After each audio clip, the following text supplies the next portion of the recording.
Right breaking చూస్తున్నాం. తీవ్ర ఉద్రిక్తతలతో వేడికిపోయిన భారత్ పాక్ సరిహద్దుల్లో వాతావరణం చల్లబడేలా మరి కాసేపట్లో అత్యంత కీలక పరిణామం చోటు చేసుకోబోతోంది. ఇరు దేశాల సైనిక ఉన్నతాధికారులు మరికొద్ది నిమిషాల్లో సమావేశం కాబోతున్నారు. ఇరు దేశాల మధ్య శాంతి నెలకొనేలా కీలక చర్చలు జరపనున్నారు. చర్చలు సఫలమైతే పాక్ కాల్పులు సైనిక చర్యలను నిలిపివేసే అవకాశం ఉంది. దీంతో సరిహద్దుల్లో శాంతి నెలకొనే అవకాశంతో పాటు భవిష్యత్ కార్యాచరణపై మరింత స్పష్టత వచ్చే అవకాశం ఉంది. పాక్ ప్రతిపాదన మేరకు ఇరు దేశాల మధ్య మరోసారి చర్చలు జరుపుతున్నట్లు భారత విదేశాంగ కార్యదర్శి విక్రమ్ మిస్రీ పేర్కొన్నారు.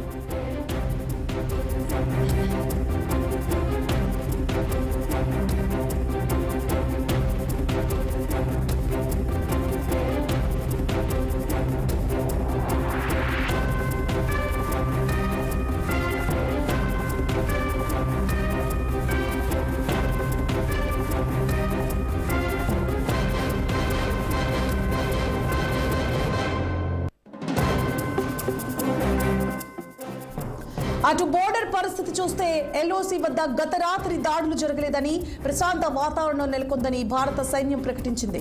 రాత్రి నియంత్రణ రేఖ వెంబడి ఎలాంటి కాల్పుల మోతా మోగలేదని, షెల్లింగ్ జరగలేదని స్పష్టం చేసింది. పెహల్గాం దాడి తర్వాత గత 19 రోజుల తర్వాత ఆదివారం రాత్రి పాక్ ఎలాంటి కాల్పులకు పాల్పడలేదని తెలిపింది. ఆపరేషన్ సింధూర్ పాక్ ను కకావికలం చేసింది. ఈ నెల 10న ఏకంగా 6 సైనిక స్థావరాలను భారత సైన్యం ధ్వంసం చేసింది. దీంతో దాయాది దేశం వెనక్కి తగ్గి కాల్పుల విరమణ ఒప్పందానికి వచ్చింది.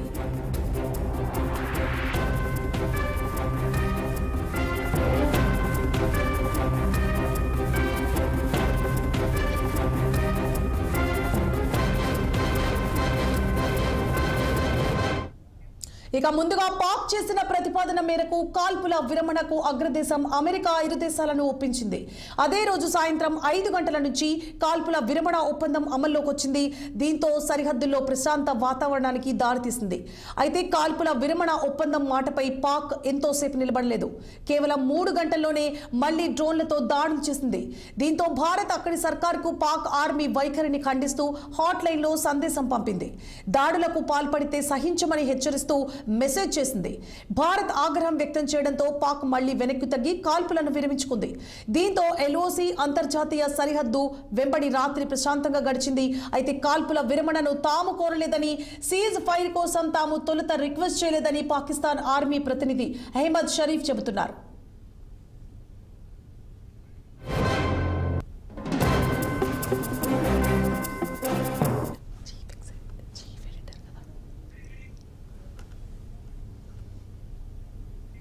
రైట్, ఇక ఇరు దేశాల మధ్య మరి కాసేపట్లో ఒప్పందం జరగబోయే అవకాశాలు కనిపిస్తున్నాయి. ఇదే అంశానికి సంబంధించి మరింత సమాచారాన్ని మా చీఫ్ ఎడిటర్ బలరాం లైవ్ లో అందించడానికి సిద్ధంగా ఉన్నారు. Balaram, over to you.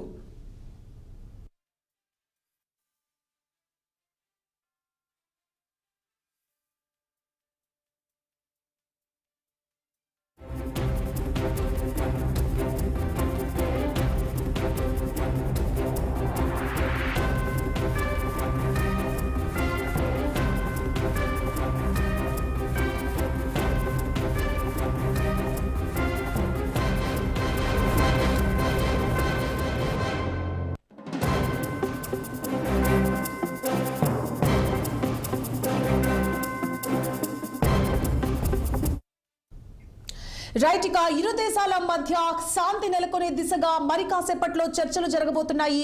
ఇదే అంశానికి సంబంధించి మరిన్ని అప్డేట్స్ ని మా చీఫ్ ఎడిటర్ లైవ్ లో న్యూస్ రూమ్ నుంచి అందించడానికి సిద్ధంగా ఉన్నారు. Balaram, over to you. Yes Suvarna, ప్రధానంగా ఇవాళ ఒక కీలకమైన దినంగా భావించాల్సి ఉంటుంది. రెండు దేశాల మధ్య ఏదైతే చాలా కాలంగా కొనసాగుతున్న ఈ సమస్యకు ఇవాళ ఎక్కడ ఒక ఫుల్ స్టాప్ పడిన పరిస్థితి. అయితే ఆపరేషన్ సింధూర్ని మనం కొంత ఆపడము, సీజ్ ఫైర్కి యాక్సెప్ట్ చేయడము, ఆ విషయాల్లో అనేక అనుమానాలు వచ్చినప్పటికీ ఆ విషయంలో ప్రభుత్వం చాలా క్లియర్గా ఉంది. ప్రభుత్వము ఆర్మ్డ్ ఫోర్సెస్ కూడా చాలా క్లియర్గా చెప్పాయి ఏ టైంలో ఏ రకంగా వ్యవహరించాలి అన్నది ఒక వ్యూహం ఉంటుంది. ఆ వ్యూహానికి అనుగుణంగానే మేము మొదలుపెట్టాము, ఆ వ్యూహానికి అనుగుణంగానే ఒక ఫుల్ స్టాప్ పెట్టాము అని చెప్పి ఇప్పటికే చాలా క్లియర్గా చెప్పిన పరిస్థితి.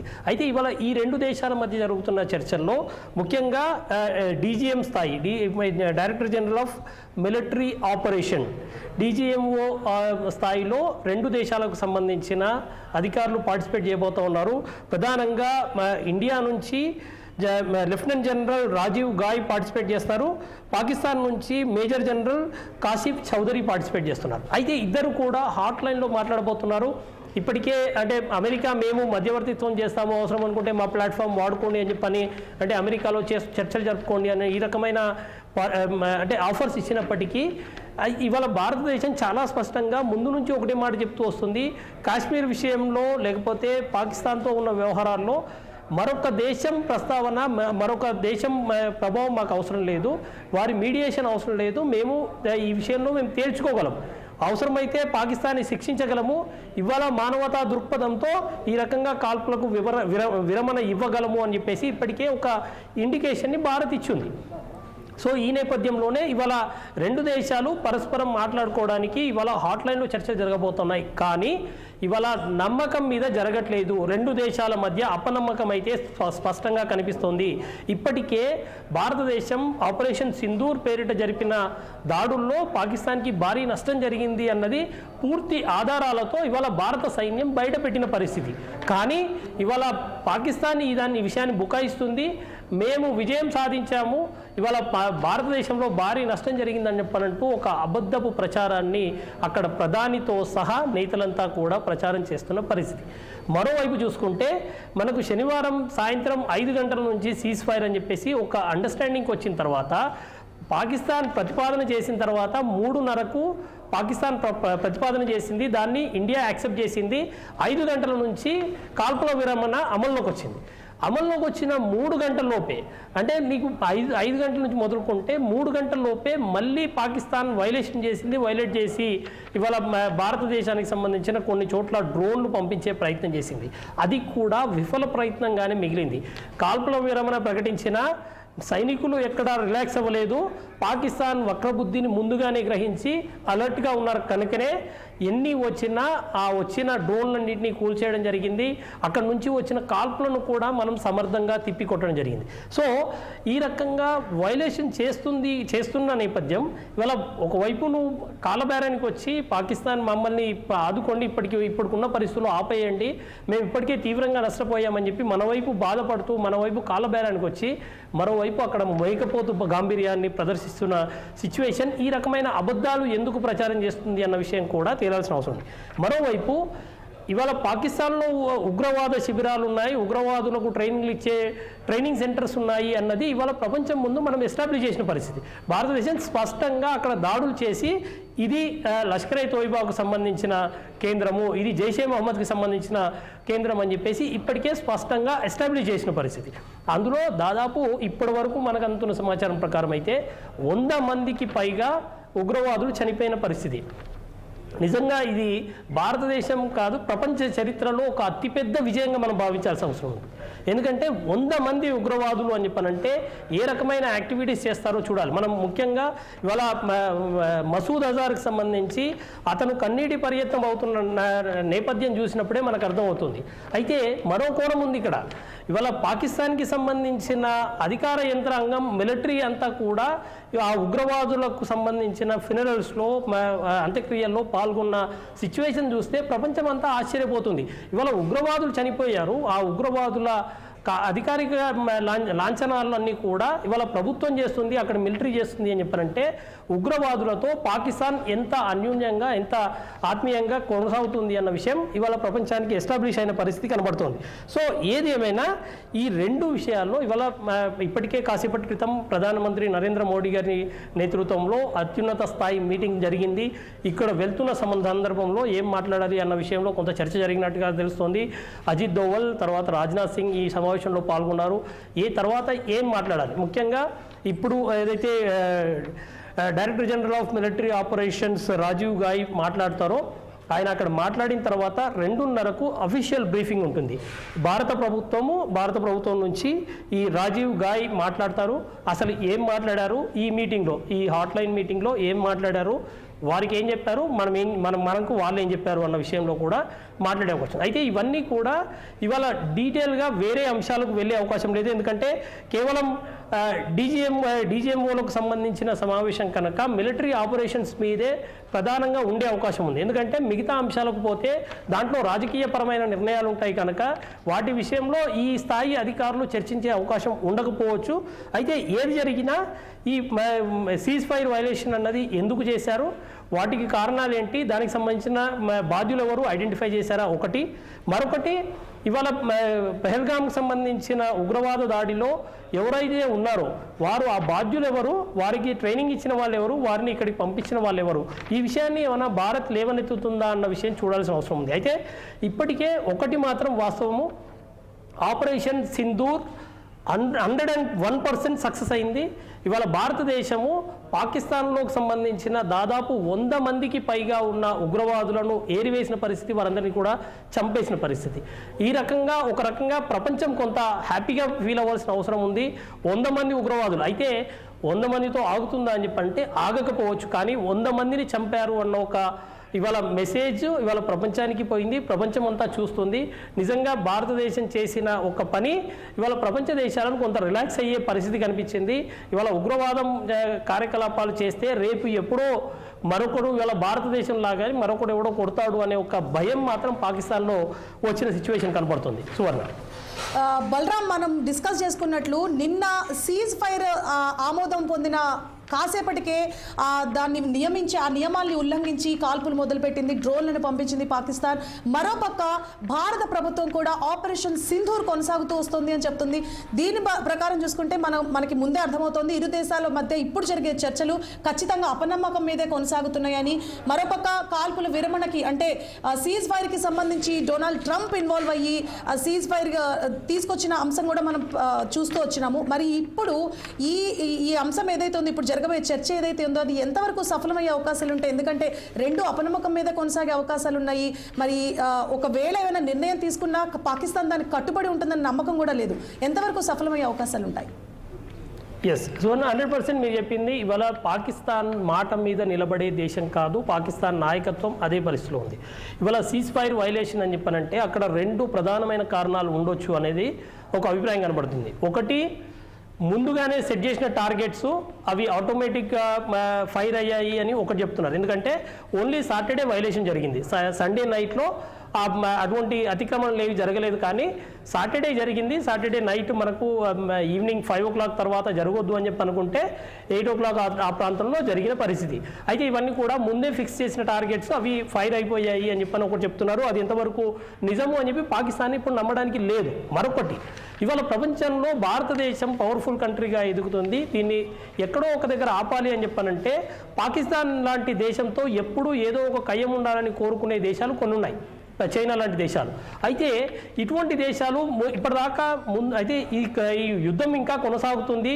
ఇక భారతదేశం వాళ్ళతో కొట్లాడుతూనే ఉంటుంది. ఇక ఈ టైంలో మనం ఏదో ఎదగొచ్చు అని చెప్పి అనుకున్న చైనాకు శనివారం జరిగిన నిర్ణయం మింగుడు పడలేదు. ఈ నేపథ్యంలోనే ఏదో ఒక అంటే ఎక్కడ జరిగింది వారిలో, అంటే పాకిస్తాన్లో సంబంధించిన మిలిటరీ ఫోర్సెస్ని ఏమైనా ప్రొవోక్ చేశారా, ఎవరు చేశారు అన్నది కూడా ఇంకా తెలియాల్సిన అవసరం ఉంది. ఆ టైంలోనే పాకిస్తాన్కు మేము మద్దతుగా ఉంటామని చెప్పంటూ చైనా చేసిన ప్రకటన కూడా మనం ఇంట్రెస్టింగ్గా చూడాల్సిన అవసరం ఉంది.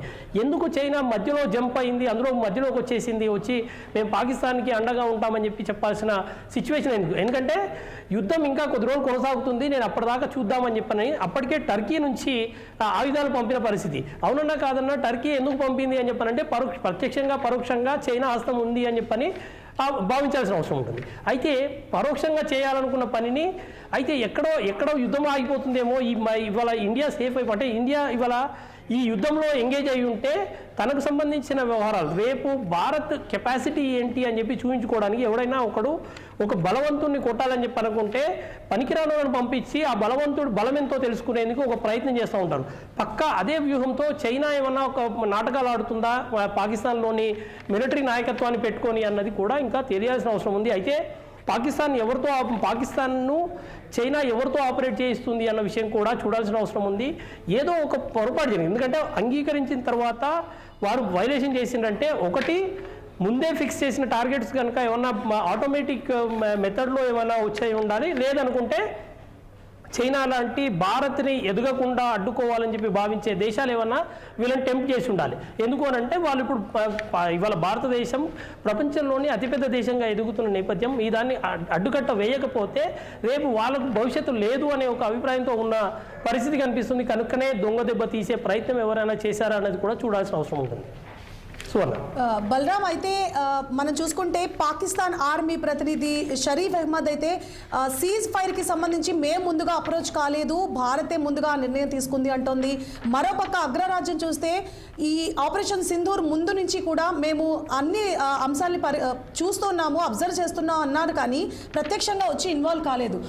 మరోపక్క పాకిస్తాన్ ఐఎంఎఫ్ నుంచి ఫండ్స్ కూడా తీసుకుంది. అంటే అగ్రరాజ్యం ఇండైరెక్ట్గా పాక్ ఏమైనా సపోర్ట్ చేస్తున్నట్లు అనిపిస్తోందా? ఎందుకంటే పాక్ ఈ విధంగా స్టేట్మెంట్స్ పాస్ చేస్తున్నప్పటికీ కూడా వాళ్లే ముందుగా అగ్రరాజ్యాన్ని అప్రోచ్ అయ్యి ఈ నిర్ణయం తీసుకునేదాకా తీసుకొచ్చి కూడా ఇలా మాట్లాడిన తర్వాత అగ్రరాజ్యం ఎలాంటి స్పందన ఇవ్వట్లేదు, ఐఎంఎఫ్ నుంచి ఫండ్స్ కూడా రిలీజ్ చేయబడ్డాయి. అంటే ఇండైరెక్ట్గా ఏమైనా సపోర్ట్ చేస్తున్నట్లు అనుకోవచ్చా? సువర్ణ, ఇవాళ ప్రధానంగా భారతదేశం ఎదుగుతున్న తీరును చూసిన తర్వాత ప్రపంచంలో కొన్ని దేశాలు మనల్ని అడ్డుకోవడానికి, ఈ ప్రగతిని అడ్డుకోవడానికి విశ్వ ప్రయత్నాలు చేసే అవకాశం ఉంది. అందులో మనము యుఎస్ని కూడా ఇగ్నోర్ చేయలేని పరిస్థితి, యుఎస్ కూడా అందులో ఉంటే ఉండొచ్చు అని చెప్పనే ఒక అభిప్రాయం అయితే వ్యక్తం అవుతుంది. అయితే దాన్ని ఇప్పటివరకు మనం కన్ఫర్మ్ చేయలేని పరిస్థితి. అయితే ఇక్కడ జరిగిన పరిణామాల్లో ఇవాళ ఆపరేషన్ సింధూర్ విషయంలో యుఎస్ సంబంధించిన వైస్ ప్రెసిడెంట్ జేడీ వాన్స్ చాలా స్పష్టంగా చెప్పారు, మేము ఇందులో ఇన్వాల్వ్ కాము అని చెప్పి. అయితే అమెరికాకు సంబంధించిన డొనాల్డ్ ట్రంప్ ఈ విషయంలో మేమే మాట్లాడాము అని చెప్పి చెప్తున్నప్పటికీ ఈ వ్యవహారంలో ముందు నుంచి కొంత జాగ్రత్తగానే ఉంది. అయితే ఒక రకంగా స్టార్టింగ్ డే ఆయన డొనాల్డ్ ట్రంప్ పాకిస్తాన్కి వార్నింగ్ ఇచ్చిన పరిస్థితి, మీరు రియాక్ట్ అవ్వకండి, ఎందుకనంటే 7th ఏదైతే భారతదేశం దాడులు చేసిందో స్పెసిఫిక్గా పిన్ పాయింటెడ్గా కేవలం ఉగ్రవాద శిక్షణ శిబిరాలను మాత్రమే టార్గెట్ చేశాం. అక్కడ జనావాసాలు కానీ, అక్కడ మిలిటరీ సెంటర్స్ కానీ, మనము అక్కడ ప్రభుత్వాన్ని కానీ, అక్కడ ఆర్మీని కానీ, అక్కడ ప్రజలను కానీ ఎవరిని ఇబ్బంది పెట్టకుండా కేవలం పిన్ పాయింటెడ్గా భారతదేశానికి సంబంధించి భారతదేశంలో అలజడి సృష్టించేందుకు, దేశాన్ని అస్థిరం చేసేందుకు ఏదైతే శక్తులు ప్రయత్నిస్తున్నాయో, పాకిస్తాన్ అడ్డాగా చేసుకొని ప్రయత్నం చేస్తున్న వాటిని మాత్రమే కొట్టడం జరిగింది. అయితే మీరు ఇంకొక పాయింట్ మాట్లాడారు, అంటే పాకిస్తాన్ మాట్లాడిన మాటలు. పాకిస్తాన్ ఎప్పటి నుంచో అబద్ధాలు చెప్పుకుంటూ వచ్చింది. నిన్న మనకు సంబంధించి ఆర్మీ చాలా స్పష్టంగా ఎక్కడెక్కడ మనం దాడులు చేశాము వాటి పరిస్థితి ఏంటి అని చెప్పి శాటిలైట్ ఇమేజెస్ని ఇవాళ ప్రొడ్యూస్ చేసిన పరిస్థితి. ఇవాళ పాకిస్తాన్ అటువంటి ఏవి ప్రొడ్యూస్ చేయలేని పరిస్థితిలో ఉంది. ఇవాళ పాకిస్తాన్ డైరెక్ట్గా ఒక మాట ఏం చెప్తుంది, భారత్లో ఉన్న అనేక మేము ఎయిర్ బేస్ సెంటర్స్ అన్నింటినీ కూడా మేము ఇది చేశాము, బ్రహ్మోస్ మిసైల్కి సంబంధించిన స్థావరాల మీద మేము దాడులు చేశాము, ఇవాళ భారత కకావికలం అయిపోయింది అని చెప్పిన పరిస్థితి.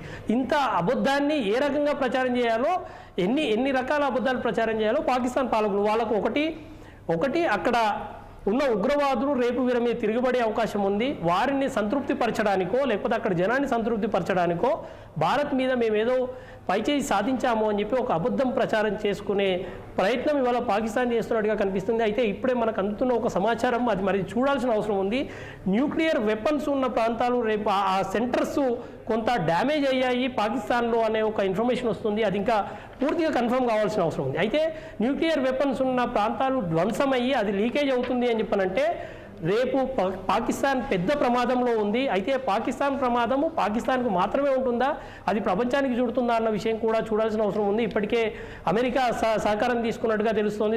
అమెరికా నుంచి ఏదో ఎక్స్పర్ట్స్ రాబోతున్నారు, ఈ న్యూక్లియర్ వెపన్స్కి సంబంధించిన లీకేజ్ని కంట్రోల్ చేయడానికి ఏం చేయాలి అని చెప్పి ఆలోచన చేస్తున్నట్టుగా కనిపిస్తోంది. అయితే అది పూర్తిగా కన్ఫర్మ్ కానప్పటికీ నిజంగా న్యూక్లియర్ వెపన్స్కి సంబంధించిన లీకేజెస్ కనుక వచ్చాయి అని చెప్పనంటే ఖచ్చితంగా పాకిస్తాన్ చాలా ఇబ్బంది పడబోతోంది.